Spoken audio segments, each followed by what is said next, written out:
kita buktikan tidak benar. Yang ujungnya adalah kita akan buktikan bahwa ijazah Joko Widodo palsu.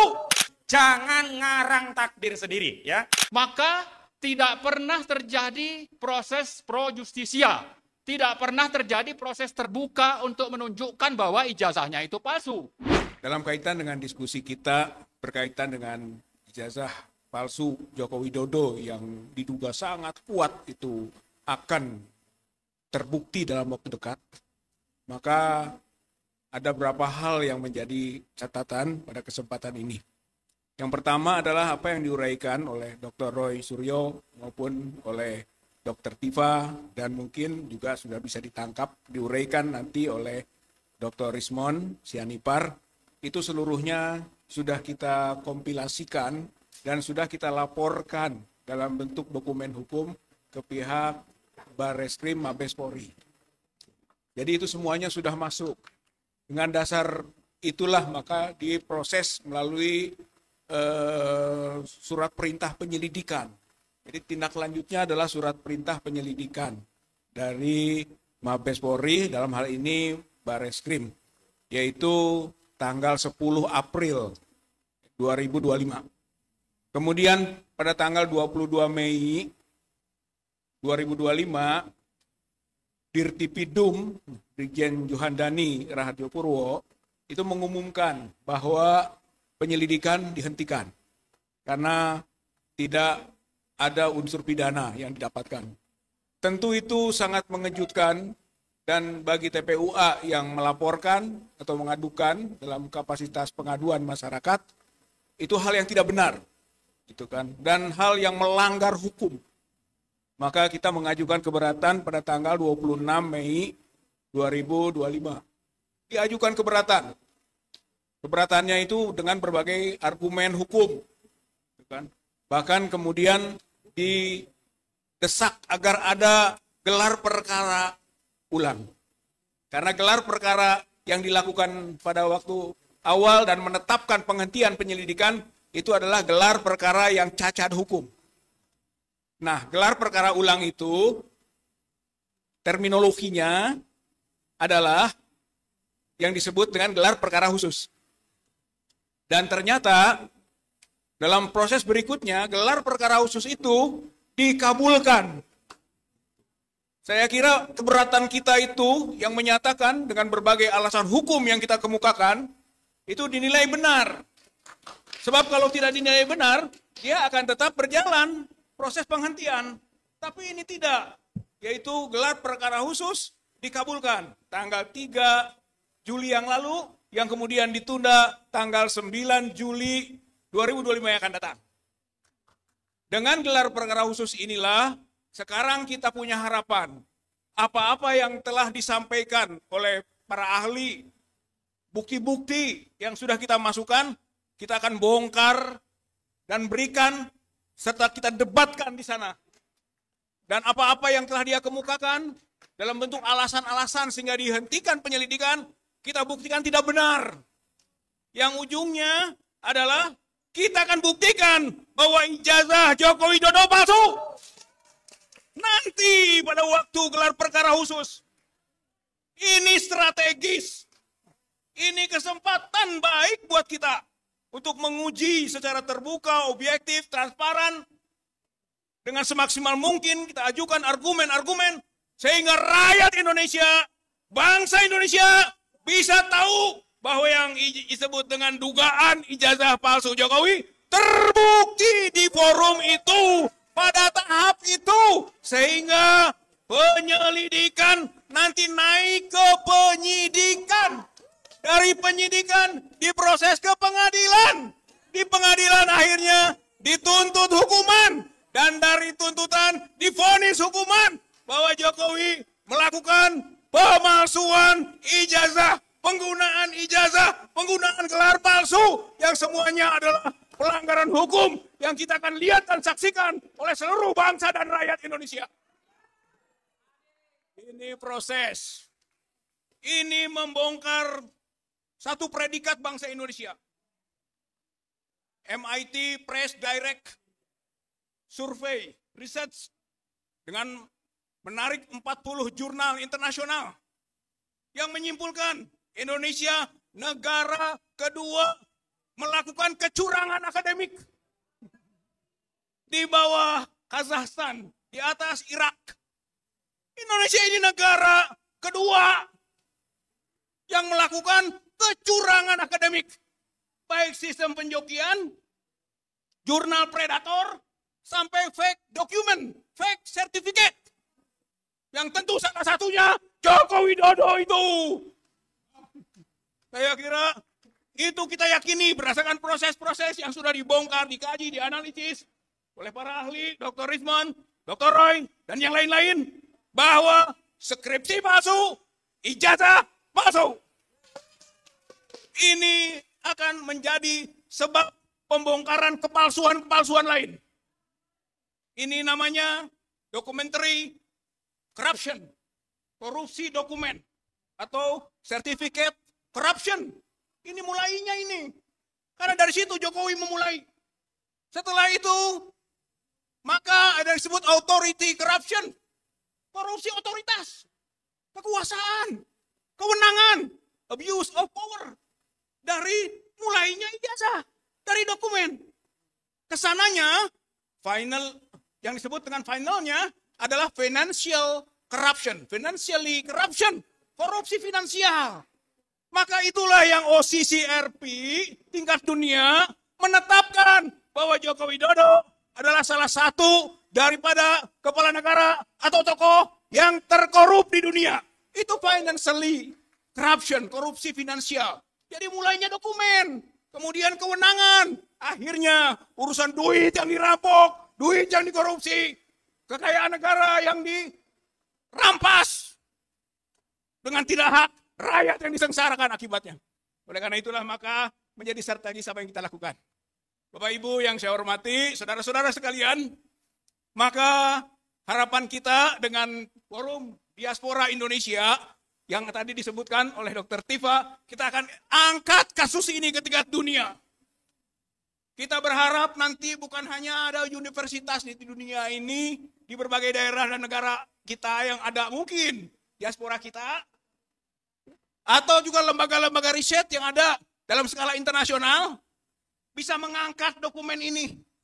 Jadi yang sudah dianalisis oleh Dr. Rizman, oleh Dr. Roy, coba itu dibawa, karena itu sudah cukup itu. Bawa ke lembaga-lembaga riset internasional. Sehingga nanti dari sana keluar second opinion, third opinion, mungkin fourth opinion, fifth opinion, opini dalam skala dunia. Tertekan ini para otoritas di Indonesia yang mau bermain curang, yang mau melakukan kriminalisasi, yang mau mempergunakan hukum untuk kepentingan politik. Kalau ditekan oleh dunia, karena ini persoalan bukan persoalan nasional, apalagi lokal, ini internasional. Dan kita buktikan melalui kegiatan Forum Diaspora Indonesia. Mudah-mudahan ya, ini jadi jalan dari Allah Subhanahu wa Ta'ala untuk menunjukkan bahwa kebenaran menunjukkan jalannya. Kebenaran menemukan jalannya sendiri dengan pembuktian, kejujuran, kebenaran, keadilan akan tegak pada waktunya. Insya Allah Bapak Ibu berjuang di sini tidak sia-sia. Akan nanti tunjukkan Allah. Fathun Qorib, kemenangan sudah dekat. Sudah dekat Bapak-Bapak Ibu-Ibu. Bismillahirrahmanirrahim. Assalamualaikum warahmatullahi wabarakatuh. Pertama-tama saya menyapa kepada saudara-saudara kita sebangsa dan setanah air di Forum Diaspora yang ada di seluruh wilayah penjuru bumi. Ya, di Australia, di Amerika, di Inggris, di Malaysia, dan di berbagai belahan bumi lainnya.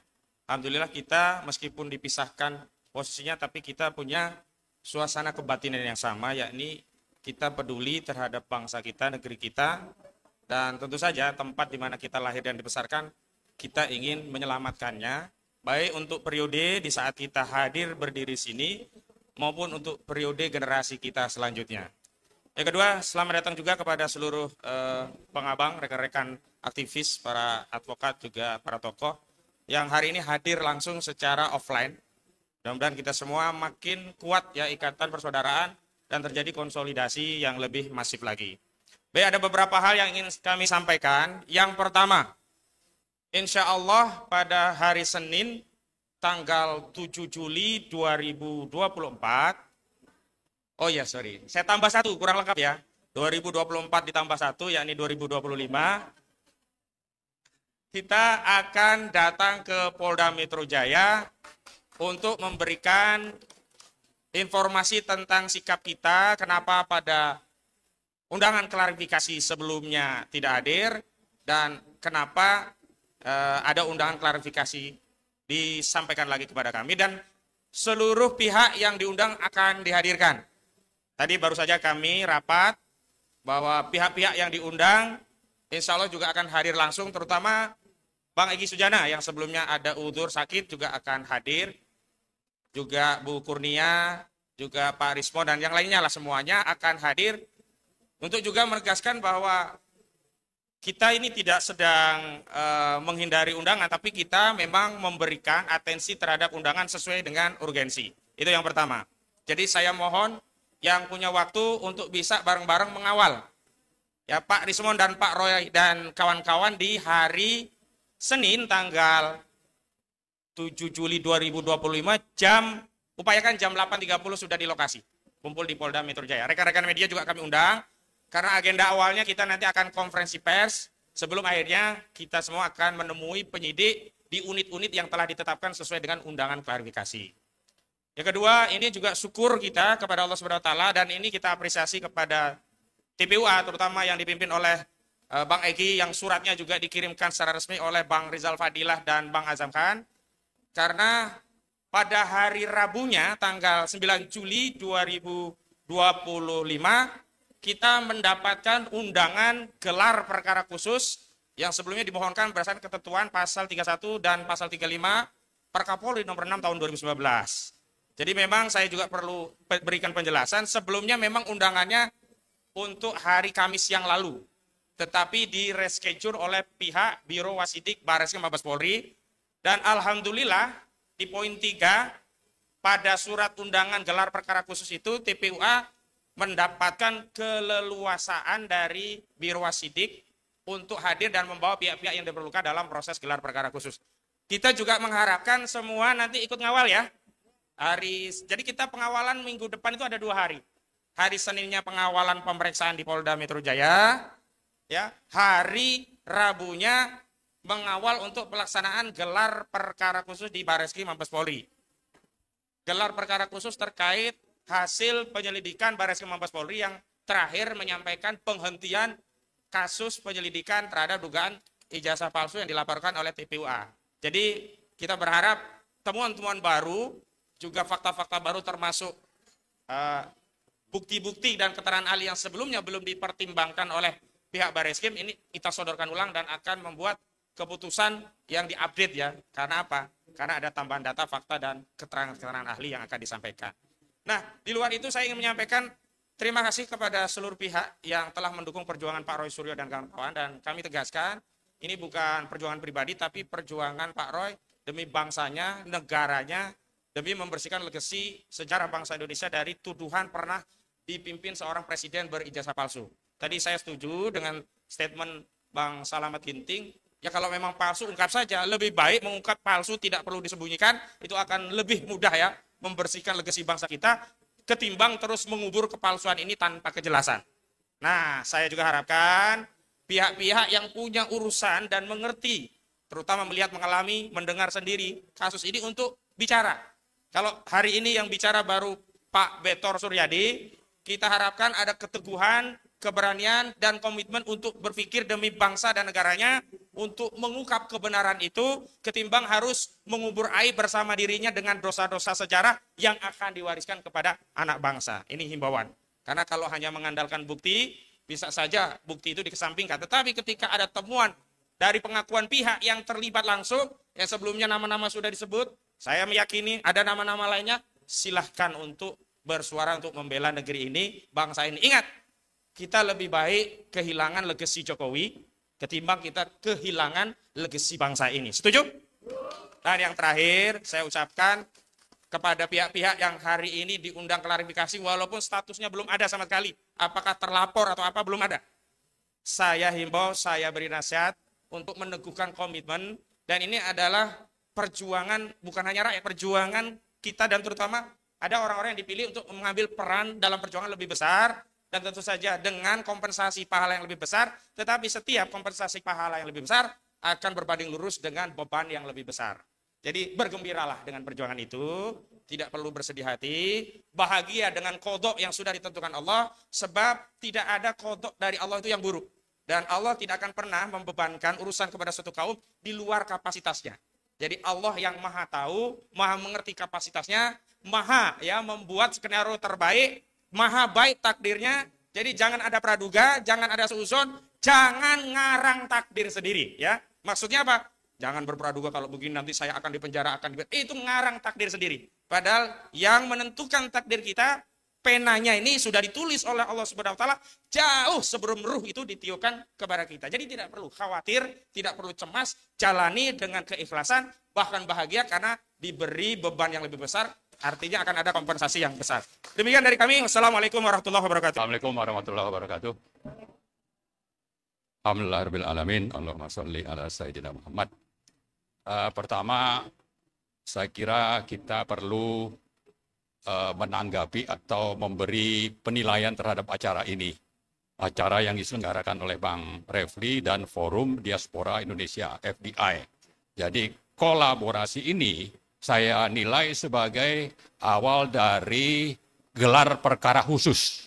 Ya, ini gelar perkara khusus oleh rakyat.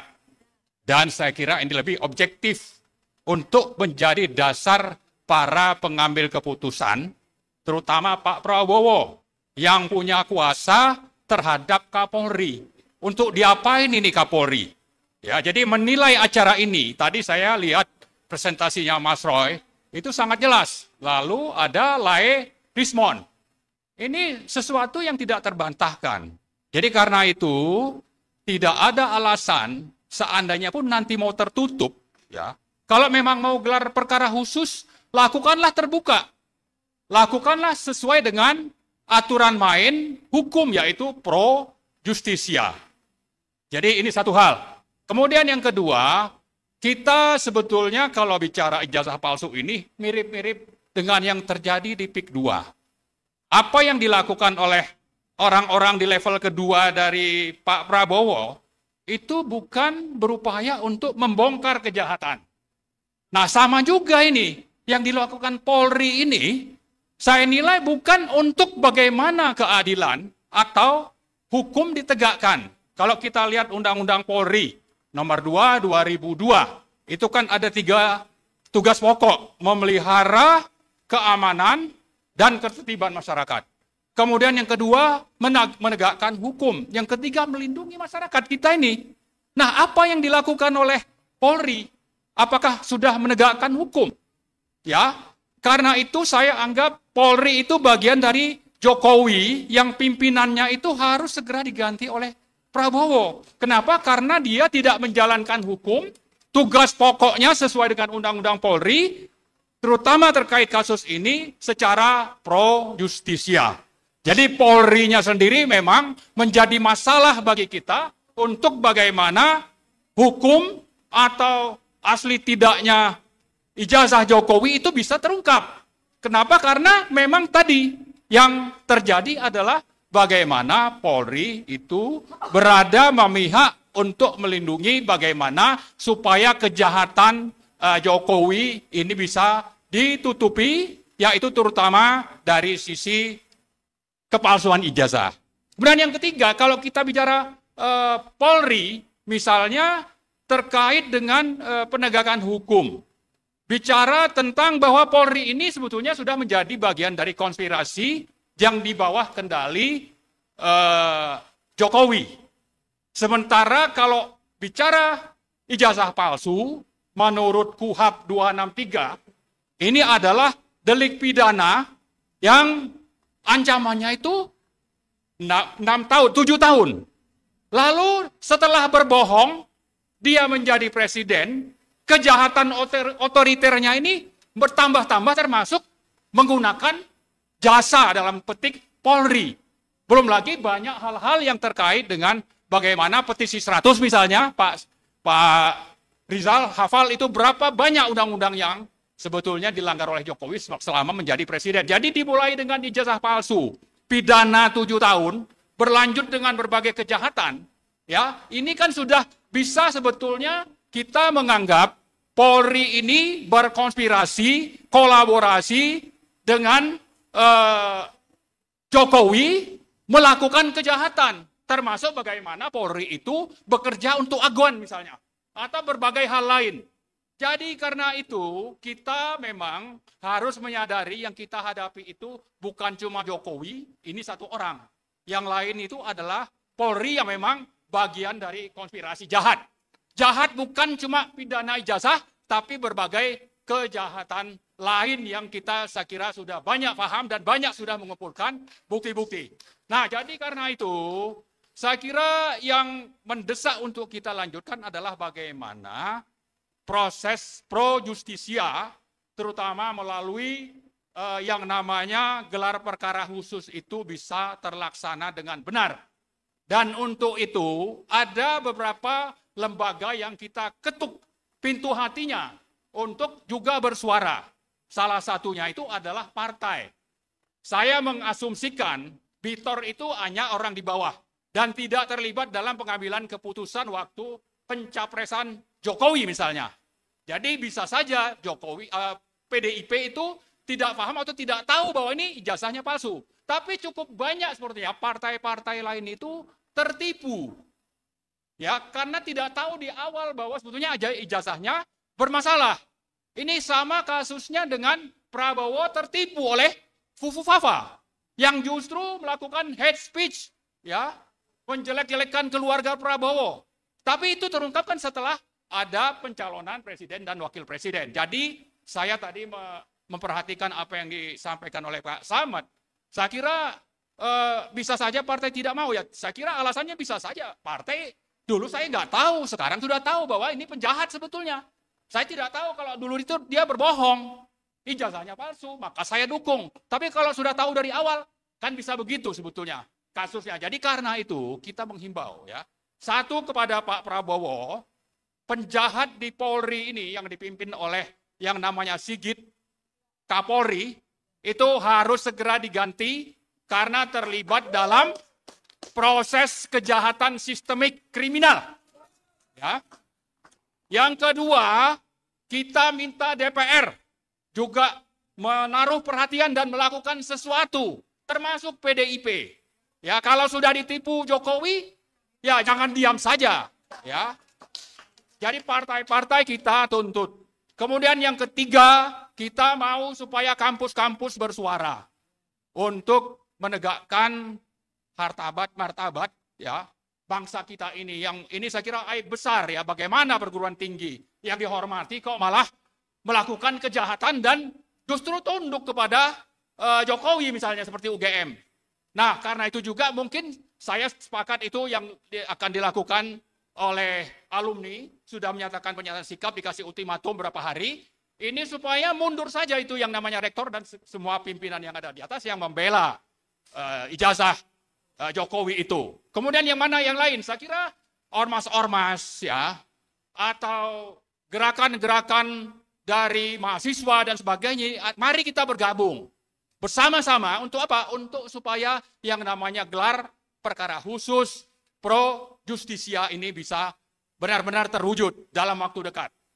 Nah, terakhir sekali, saya kira kasus Gus Nur dan Bambang Tri, itu nomor perkara 529/2022. Itu karena memang presidennya masih Jokowi, kemudian MA-nya bisa diintervensi, maka tidak pernah terjadi proses pro justisia. Tidak pernah terjadi proses terbuka untuk menunjukkan bahwa ijazahnya itu palsu. Dan di sisi lain untuk melindungi bagaimana itu bisa dilaksanakan, pengadilan itu mengatakan bahwa ini bukan, tidak bisa, pengaduan tidak diterima. Yang tadi disebutkan oleh Bu Kurnia itu tentang no. Bahasa Belanda saya nggak tahu Pak Rizal. NO, ya no. Itu artinya bahwa memang pengadilan itu tunduk kepada keinginan Jokowi yang kebetulan waktu itu masih jadi presiden maka tidak terjadi proses pembuktian, tapi di sisi lain dicari-cari kesalahan bahwa Bambang Tri itu melakukan podcast dengan Gus Nur untuk mengungkap ini tuntutan. Malah apa yang mereka lakukan itu jadi delik untuk mereka ditangkap dengan menyebar fitnah. Maka mereka dihukum 6 tahun. Nah, saya melihat kalau kita urut laporan dari TPUA Desember 2024, lalu diputus ini ijazahnya asli, bukan diputus, dinyatakan ya, tanggal 22 Mei, maka ini sama seperti tadi, NO. Ya kan, niatnya mau NO. Di sisi lain tanggal 30 April, itu Jokowi datang ke Polda. Lalu setelah itu dipanggillah atau disebutlah tadi, ini menjadi saksi yang sekarang menjadi terlapor. Jadi ini sudah kasus Bambang Tri dan Gus Nur itu menjadi presiden, menjadi rujukan bagi polisi terutama, ya, yang dulu itu bisa berjalan lancar, ini coba diambil langkah-langkah ini oleh Polri. Dulu lancar karena presidennya Jokowi. Presiden ini apakah akan dibiarkan oleh Prabowo? Presidennya kan sudah berganti. Ya kalau memang itu yang akan dilakukan oleh Prabowo, ya beliau ini hanya omon-omon saja kalau katanya mau menegakkan hukum dan keadilan, mau memberantas korupsi dan sebagainya dan sebagainya. Jadi dengan catatan bahwa bisa saja kasus Gus Nur nomor perkara 529 itu menjadi presiden untuk diterapkan ke teman-teman kita sepanjang polisi dibiarkan oleh Prabowo untuk menjalankan agenda Jokowi. Sebaliknya, kita menuntut rakyat semua, termasuk di kampus-kampus itu, mari melawan. Ya, supaya presiden yang terjadi di Solo terhadap 2 sahabat kita, Gus Nur dan Bambang Tri, itu tidak terulang. Dengan mungkin baru 5. Jangan-jangan nanti bertambah, saya juga ditangkap. Ya kan? Pak Ismet misalnya ditangkap juga. Ini menyebar fitnah katanya, ini bisa saja kan? Tapi ini tidak akan pernah terjadi kalau Pak Prabowo peduli dan tidak sekedar omon-omon. Kemudian partai-partai juga peduli, tidak justru berada di dalam kubu dari kelompok yang dikendalikan Jokowi karena tersandra misalnya. Ya, saya kira itu mungkin yang ingin saya sampaikan. Mari kita sama-sama bersatu menyuarakan bahwa kita bekerja sedang untuk bagaimana hukum dan keadilan ditegakkan. Tidak ada kepentingan kita untuk dapat jabatan misalnya. Ya, Jokowi kalau memang kesatria, ya, dia minta maaf untuk ijazah palsu, mengaku, oke, kita terima. Tapi selain itu banyak kejahatan yang dilakukan, ini proses hukum harus tetap ditegakkan.